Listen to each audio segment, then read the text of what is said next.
গুলি করে পাথর দিয়ে মাথা থেঁতলে তৃণমূল কর্মীকে খুনের ঘটনায় উত্তেজনা ছড়িয়েছে নৈহাটিতে। সন্তোষ যাদব নামে ওই তৃণমূল কর্মীকে শুক্রবার দুপুরে নৈহাটির গৌরীপুরের পানি ট্যাঙ্কি এলাকায় টোটো থেকে নামিয়ে বাইকে করে আসা দুষ্কৃতীরা তাকে প্রথমে গুলি করে, এরপর মৃত্যু নিশ্চিত করতে পাথর দিয়ে থেঁতলে খুন করে বলে অভিযোগ। বিজেপির বিরুদ্ধে হামলার অভিযোগে সরব হয়েছে তৃণমূল। নৈহাটির বিধায়ক সনৎ দে জানিয়েছেন, লোকসভা নির্বাচনে অর্জুন সিং হেরে যাওয়ার পর থেকে সঞ্জয়কে মারার চক্রান্ত চলছিল।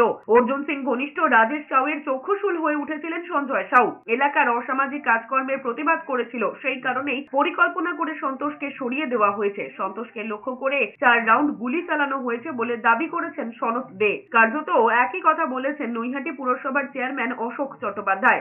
যদিও বিজেপি নেতা তথা ব্যারাকপুরের প্রাক্তন সাংসদ অর্জুন সিং এর পাল্টা দাবি, 1.5 বছর আগে এই রাজেশের উপর হামলা চালিয়েছিল সন্তোষী।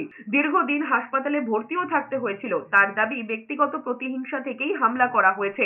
এর সঙ্গে বিজেপির কোনো যোগ নেই।